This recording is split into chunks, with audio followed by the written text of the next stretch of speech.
The night was quiet at the SETI listening station in New Mexico. Most of the staff had gone home, leaving only Dr. Alan Wright hunched over his computer. His eyes were tired after staring at wave patterns for 12 hours straight. He reached for his coffee mug, found it empty inside. Alan was 53 with gray hair that hadn't seen a proper cut in months and glasses that kept sliding down his nose. His colleagues often called him stubborn. Some even called him obsessed. 25 years of listening to the stars with nothing to show for it could do that to a person. His computer beeped. Alan barely noticed at first. Random signals came, in all the time. Usually radiation from distant stars or interference from satellites. He glanced at the screen, ready to log it and move on. But something made him pause. The pattern wasn't random. It repeated in perfectly timed intervals. 3 short bursts, 2 long, then 3 short again. It continued in a sequence that couldn't be natural. Alan sat up straight, suddenly wide awake. His heart pounded as he began recording the signal. His fingers flew across the keyboard, running program after program to clean up the transmission and confirm it wasn't coming from Earth. This can't be happening, he whispered to himself. But the signal remained clear and unmistakable, coming from a point near the edge of our solar system. Alan picked up his phone with shaking hands and called the one person he knew would believe him. Nicole Parker was asleep when her phone rang. She groaned and checked the time. 3:17 a.m. Only one person would call at this hour. Alan, this better be good, she mumbled, her voice thick with sleep. Nicole, I found something. You need to come in, now. There was something in his voice that made her sit up. In the 7 years they had worked together, she had never heard him sound like this. I'll be there in 30 minutes. Nicole was 36. With dark hair she kept in a practical ponytail and a mind that could see patterns where others saw only chaos. She had 3 degrees in linguistics and mathematics and had written the software that helped SETI translate potential alien languages. When she arrived at the station, Alan was still at his computer, playing the signal over and over. Listen, he said without looking up. Nicole put on headphones. At first she heard nothing special, just beeps and static, but then she noticed how the sounds formed patterns, almost like mathematics. Her trained ear picked up what others would miss. This wasn't random noise. This was language. Where is it coming from? She asked, her voice barely above a whisper. Somewhere near Neptune's orbit. But it's not from any of our probes. Alan pulled up a star chart. It's moving, Nicole. Whatever's sending this is moving. For the next week, they barely left the station. They brought in more computers, set up cots in the break room, and ordered delivery food. The signal grew stronger each day. Other staff members began to notice. Rumors spread. The station director demanded reports. Government officials started calling. On the 8th day, Nicole's translation program found a breakthrough. The signal contained mathematical patterns that matched basic concepts: numbers, distance, time. From there, they could begin to build understanding. It's a distress call, Nicole said on the 10th day. Her eyes were red from lack of sleep, but excitement made her voice steady. They're saying they're stuck. Their fleet is trapped near a neutron star and they can't escape its gravity. Alan stared at her translation. Fleet? As in multiple ships? 8 ships, if I'm reading this correctly. And they're running out of time. The government classified everything immediately. Men and women in dark suits arrived at the station, taking control of all the equipment and data. They ordered Alan and Nicole to tell no one what they had discovered. But that night, Alan copied key parts of the signal onto a small drive. He called a friend who worked at a major news network. I can't tell you what it is, he said. But it's bigger than any government. It's about all of us, all of humanity. When you hear it, you'll understand. The next morning, the signal played on every TV channel and radio station in the world. The government couldn't stop it once it spread online. Within hours, everyone on Earth knew we were not alone, and someone out there needed our help. World leaders gathered in emergency sessions. Religious figures made statements about God's plan for all intelligent life. Ordinary people looked up at the stars with new eyes, knowing that somewhere out there, another species was looking back, waiting for an answer. Some people were afraid. What if it was a trap? What if the aliens came to Earth and brought diseases, or wanted to take over? But most felt something different, a sense of purpose that united humans across all borders. For the first time in history, humanity faced a challenge not as separate countries but as a single species. The scientists calculated that the alien fleet had perhaps 3 months before the neutron star's gravity pulled them past the point of no return. If humanity wanted to help, they would need to act quickly. Nicole worked day and night to improve communication.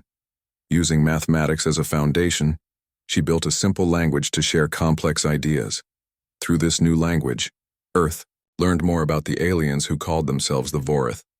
They were older than humanity, with technology far beyond Earth's, but they had faced a terrible accident that damaged their ships. "We need to help them," Alan argued in a meeting with NASA officials. "We have the knowledge. We just need to adapt our technology." "It's not that simple," the NASA director said. "Even our best ships would take years to reach them." "Not if we use Frank Holden's propulsion system," Alan countered. The room went silent. Everyone knew about Holden's experimental drive, a system that could theoretically achieve speeds never before possible, but it had never been tested on a crewed mission. The risks were enormous. "Get Holden on the phone," the director finally said.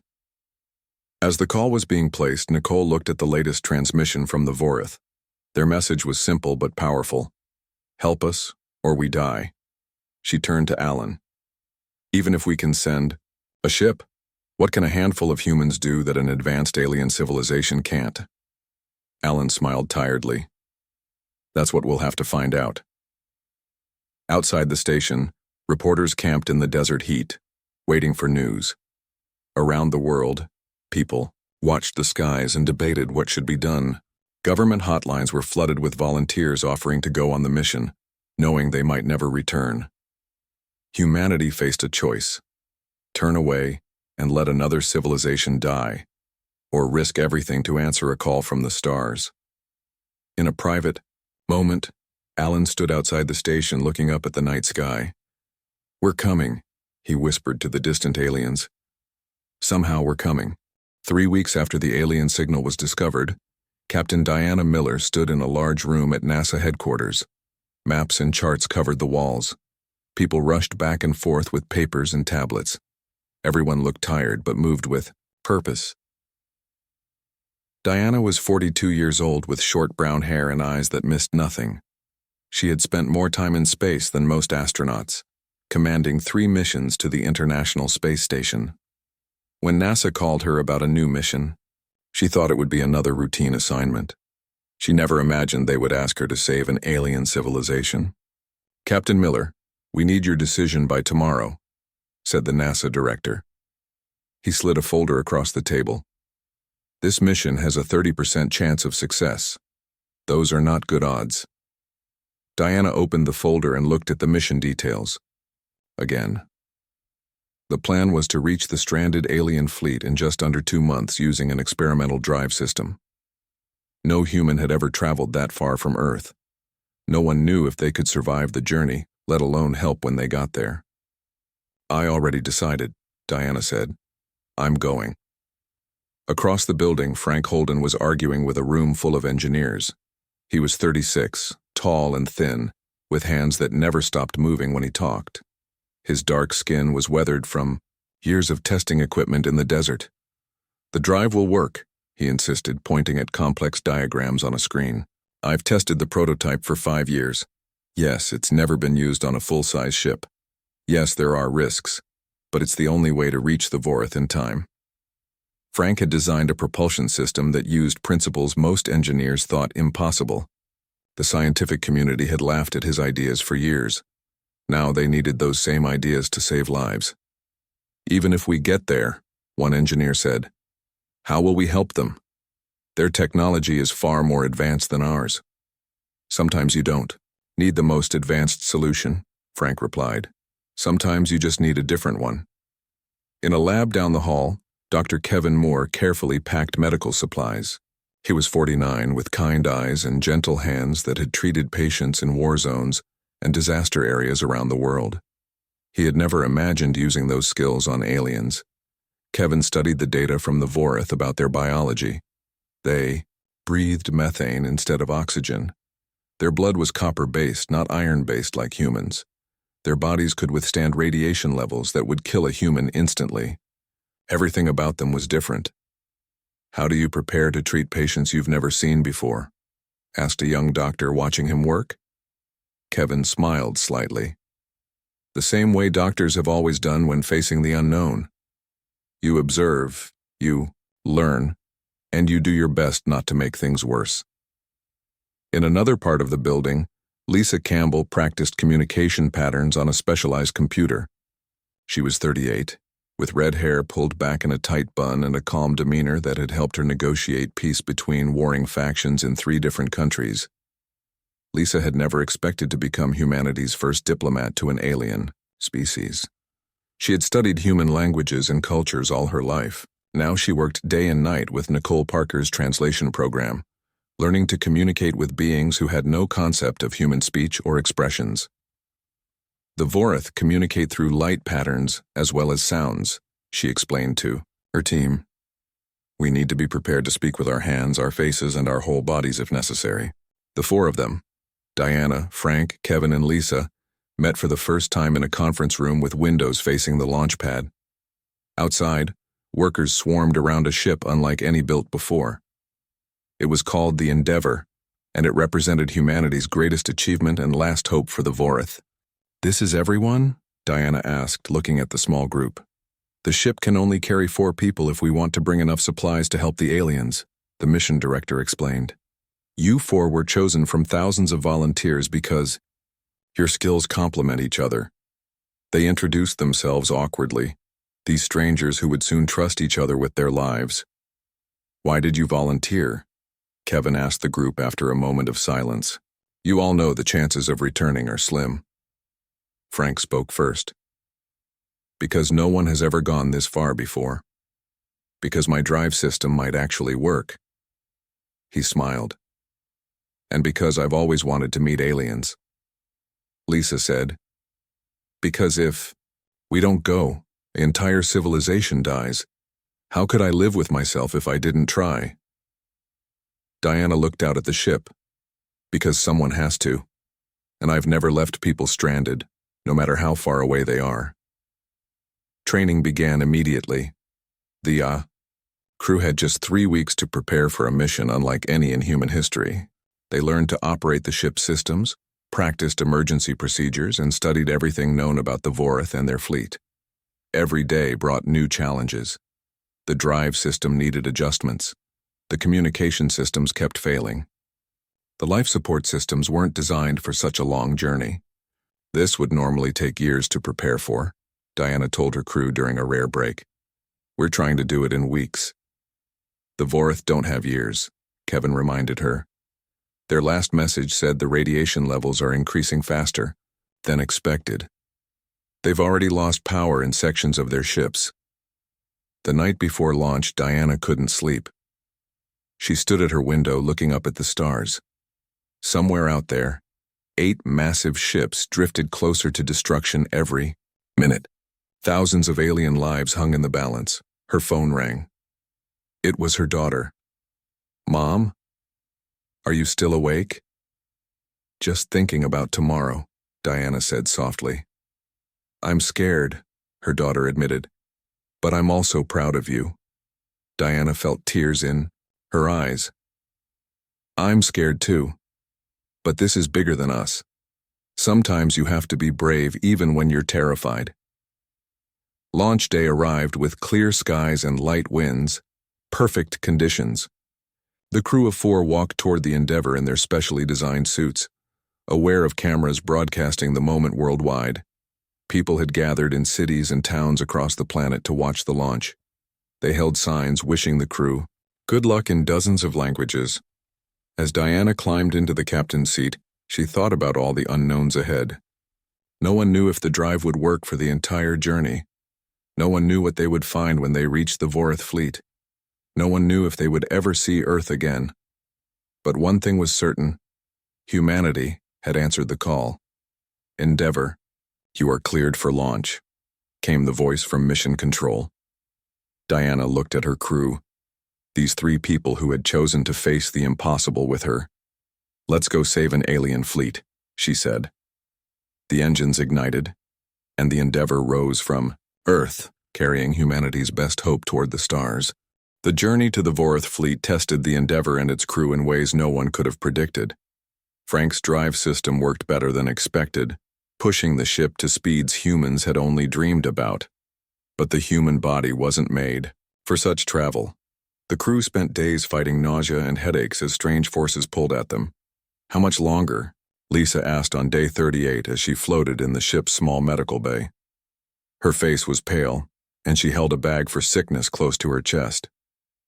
Kevin checked her vital signs and gave her another medicine shot. "The worst should be over soon. Our bodies are adapting." Diana spent most of her time in the pilot's seat, making small adjustments to keep them on course. Space at this distance from Earth was different from anything in their training. Strange radiation patterns interfered with their instruments. Twice they had to shut down all systems and drift while Frank fixed critical failures. "We were never meant to come this far," Frank said one night as they gathered for a meal of packaged food. "No human has ever seen this part of space before." On day 45, Diana called everyone to the bridge. In the distance, a faint light appeared on their screens. It wasn't a star or planet. It moved in ways natural objects didn't. "Is that them?" Lisa asked, her voice barely a whisper. Diana nodded. "The Vorith fleet. We'll reach them in about 6 hours." As they got closer, the true size of the alien ships became clear. Each one was massive, like a small city floating in space. 8 ships formed a cluster around a distant star that pulsed with dangerous energy. Even from a distance, they could see the neutron star's pull was dragging the fleet slowly inward. "My God," Kevin said. "There must be thousands of them on each ship."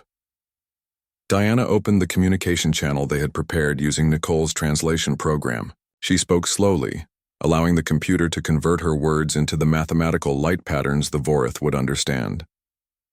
"This is Captain Diana Miller of the Earth ship Endeavour. We received your distress call and have come to help." For several minutes, nothing happened.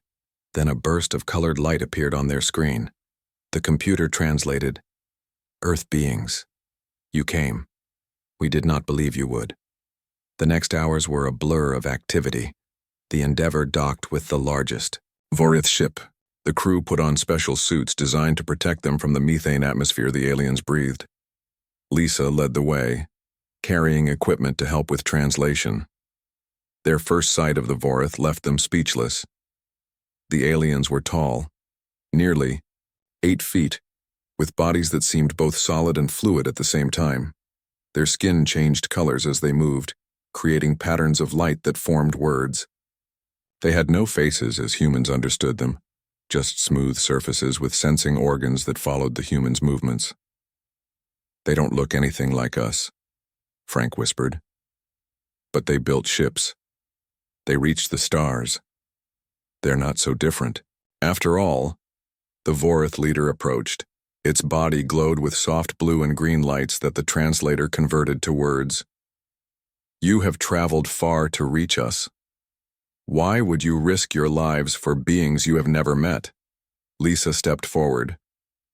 "Because you asked for help, because all life is connected, because we could not stand by while you faced destruction."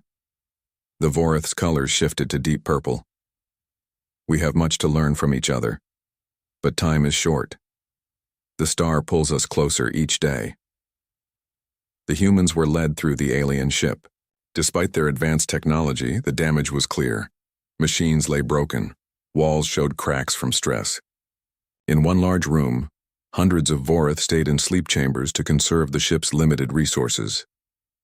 The ship's lead engineer, a Vorith whose patterns glowed with orange and yellow lights, showed Frank the damaged propulsion systems. "Our engines were damaged by radiation from the neutron star," the translator converted. "We can no longer generate enough power to escape its pull." Frank examined the alien technology with growing concern. It was far more advanced than anything on Earth, but the principles were similar enough that he could understand the problems. "Their engines use a completely different energy source than ours," he explained to the crew later. but they're damaged beyond repair. The radiation affected their power cores in ways they weren't prepared for. Can we help them? Diana asked.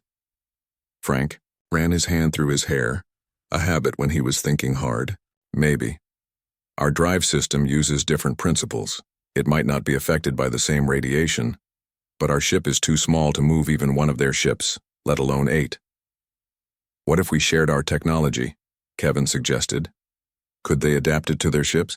Possibly, but it would take time. And time is the one thing they don't have. Diana studied the data from their sensors. According to these readings, the fleet has less than 3 weeks before they're pulled past the point of no return. The challenge seemed impossible. The humans worked day and night with the Vorath engineers trying to find a solution. Communication was difficult despite the translator. Words and concepts didn't always match between the species. Misunderstandings led to arguments and delays.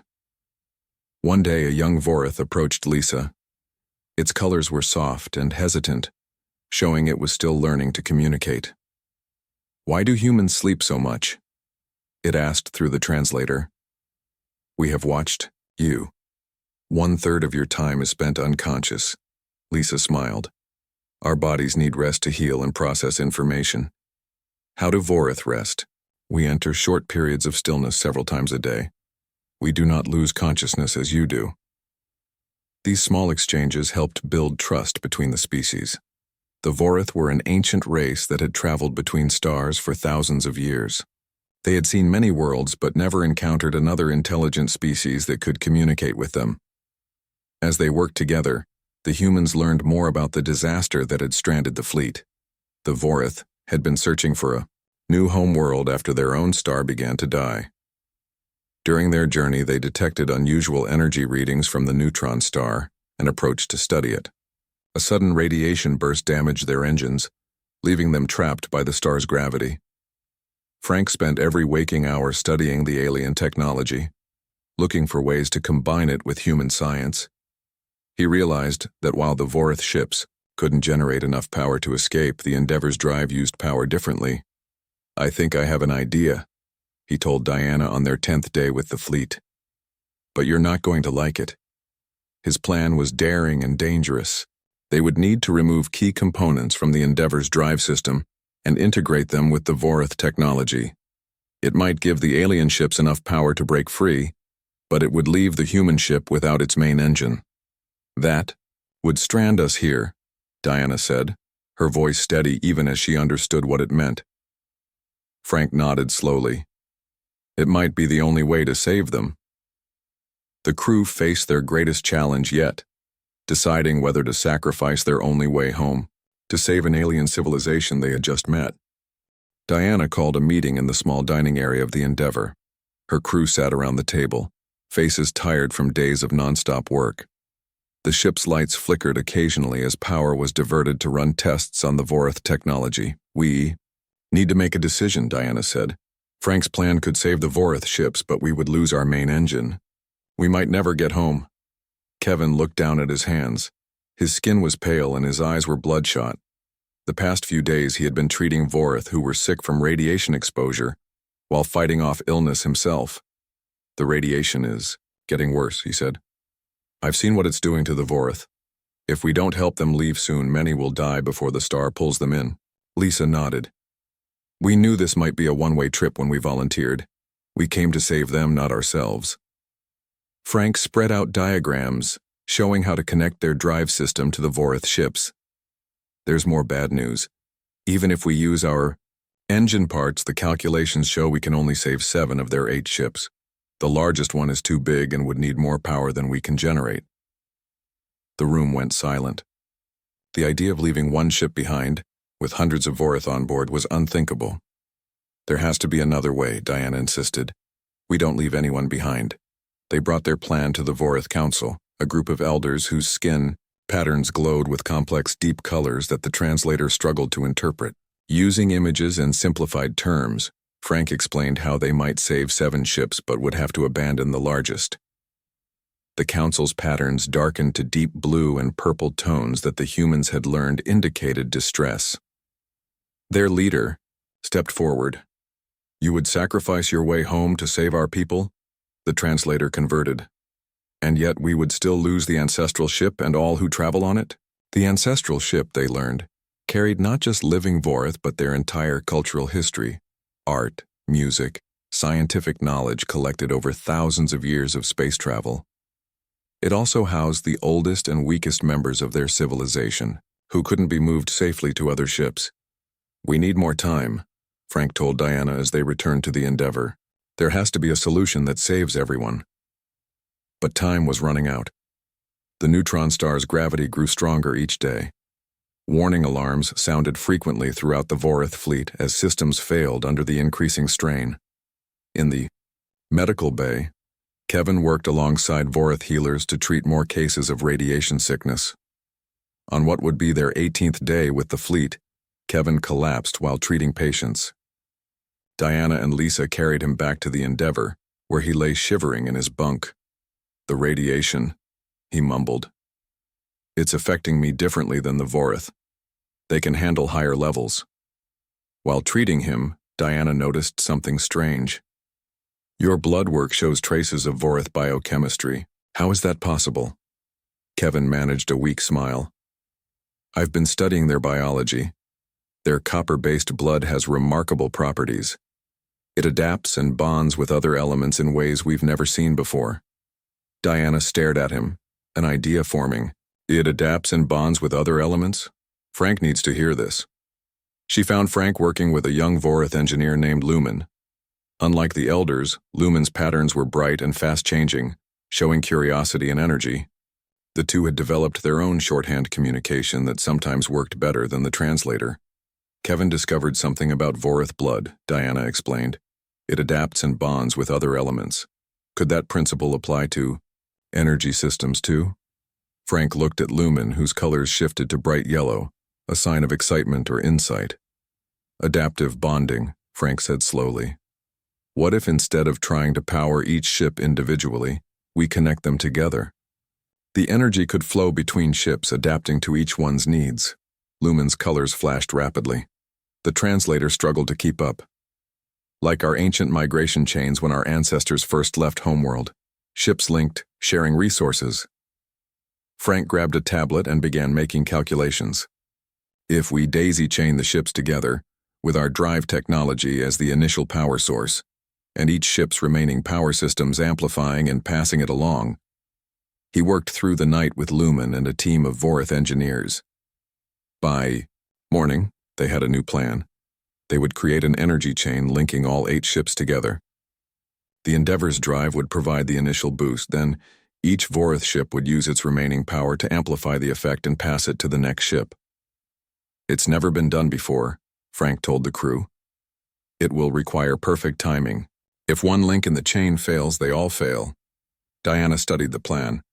The Endeavor would need to be at the front of the chain, pulling all 8 ships at once. Our hull wasn't designed for that kind of stress. No, Frank agreed. The ship will break apart once the chain is fully activated. We'll need to evacuate to one of the Vorith ships before that happens. The Vorith Council was skeptical when they presented the new plan. Such a chain has not been attempted since our earliest days in space, their leader said, and never with technology of 2 different worlds. But it could work, Lumen insisted, its patterns bright with conviction.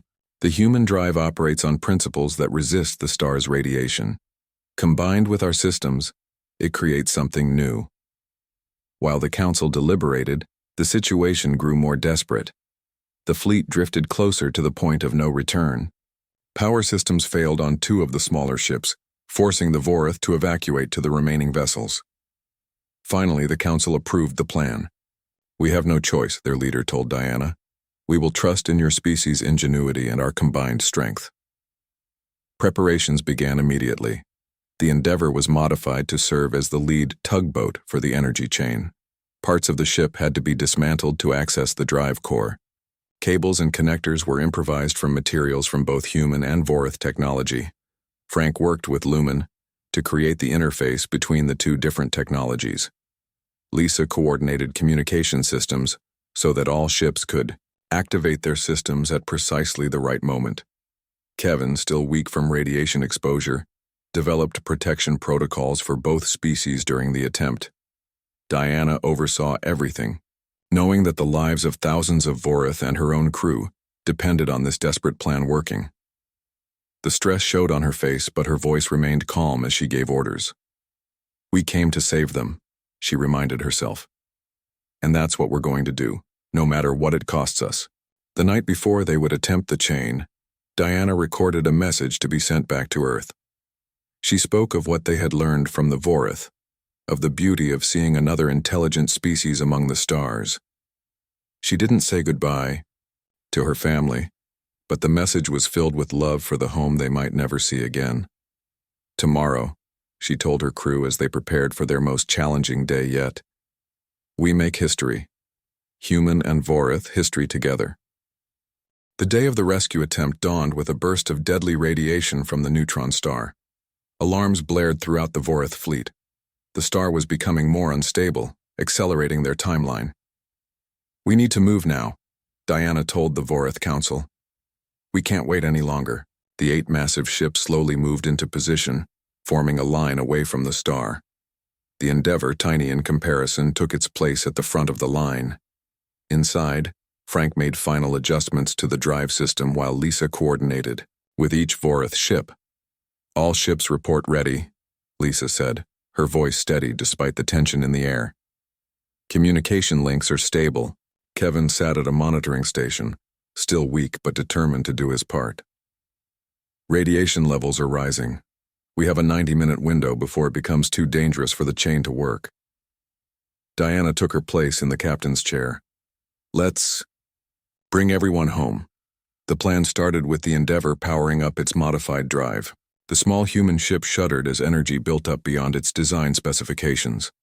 Warning lights flashed across the control panels. "Hull temperature rising," Kevin reported. "Structural integrity at 80% and dropping." The first connection activated, linking the Endeavour to the lead Vorath ship. Energy flowed between them, creating a pulse of bright blue light. The second ship in line connected, then the third. "It's working," Frank said, his eyes fixed on the energy readings. "The pulse is amplifying as it moves down the chain." As each ship connected, the strain on the Endeavour increased. Metal groaned and panels buckled as the small human vessel pulled against the enormous weight of the alien fleet. Diana watched the damage reports with growing concern. "Frank, how much longer until all ships are connected?" 4 minutes until the ancestral ship links up. But the Endeavour won't last that long at this rate. A support beam crashed down in the engine room. Emergency lights flashed red throughout the ship. Through the view screen, Diana could see pieces of the Endeavour's outer hull breaking away. "Prepare to evacuate," she ordered. "Lisa, Kevin, get to the escape pod. Connect to Lumen's ship as planned." "What about you?" Lisa asked. "Frank and I need to stabilize the drive long enough for the final connection. We'll be right behind you." Lisa and Kevin made their way to the escape pod as the ship trembled around them. The Endeavour was being torn apart by forces it was never designed to withstand. In the engine room, Frank worked frantically to maintain the energy flow. 60 seconds until total drive failure. We need to leave now." Diana helped him gather the final data readings. "You go. I'll set the automated sequence and follow." Frank hesitated, then nodded and headed for the second escape pod. Diana turned to the controls, programming the final sequence that would complete the energy chain. The ship shook violently, throwing her against a wall. A piece of equipment fell, pinning her leg. She tried to push it off, but it was too heavy. Through the pain, she focused on finishing the sequence. The fate of thousands of aliens depended on these final commands. Frank's voice came through her communicator. "Diana, where are you? The pod is ready." "I'm stuck," she replied calmly. "There's no time. Launch your pod and get clear. I'm coming back for you." "No. The chain is almost complete. If you come back, it might break. The mission comes first." The ship's computer announced, "Structural failure imminent. 30 seconds to critical system collapse." Diana completed the final commands. The energy pulse reached the ancestral ship, connecting all 8 vessels in the chain. Power flowed through the entire fleet, creating a unified field strong enough to break free from the neutron star's pull. "Did it work?" she asked through the communicator. From his escape pod, Frank watched as the massive alien fleet began to move away from the star, slowly at first, then with gathering speed. "It worked, Diana. The chain is holding. All 8 ships are moving to safety." Diana smiled through her pain. The Endeavor was breaking apart around her, but the mission was a success. "Tell Earth what we did here. Tell them we made friends among the stars." The Endeavor's bridge exploded in a shower of sparks and metal. The ship's midsection tore away, exposing the dying drive core. In a final burst of light, the human vessel broke apart completely. Frank's escape pod reached Lumen's ship just as the Endeavor disintegrated. He watched in horror as his captain and friend was lost. Lisa and Kevin joined him, their faces reflecting his grief. "She gave her life to save them all," Lisa said softly. But as the debris of the Endeavor scattered in space, something unexpected happened. A bright beam shot out from the ancestral ship, sweeping through the floating wreckage. It was a technology the Vorith hadn't revealed to the humans, a recovery beam designed to collect valuable materials in space. Inside Lumen's ship, the humans watched in amazement as the beam locked onto a small object floating among the debris. Diana's emergency suit with her still inside it. "She's alive," Kevin exclaimed, reading the faint life signs on the scanner. "Badly injured, but alive." The Vorith medical team worked for days to save Diana. Their alien healing techniques, combined with Kevin's knowledge of human physiology, gradually brought her back from the edge of death.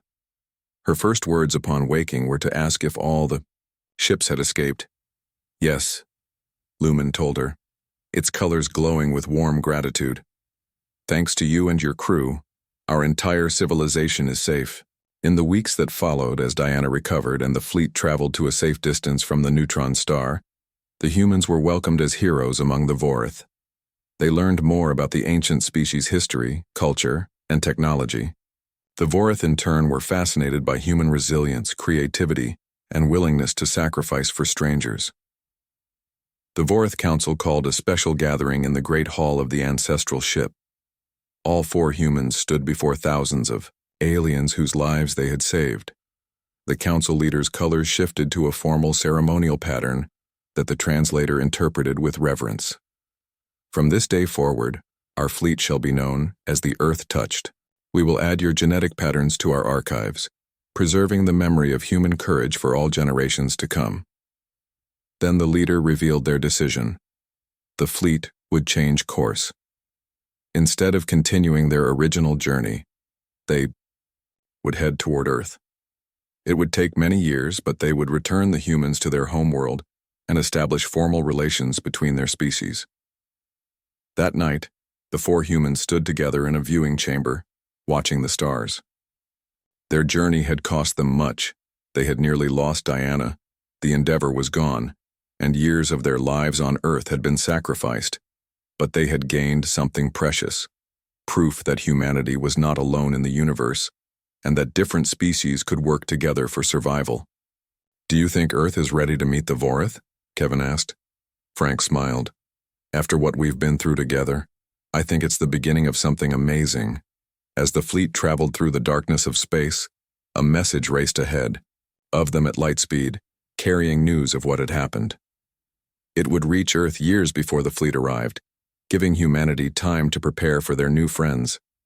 The message was simple but profound. "We called for help in our darkest hour," humanity answered. "Now we bring your children home, and with them the stars."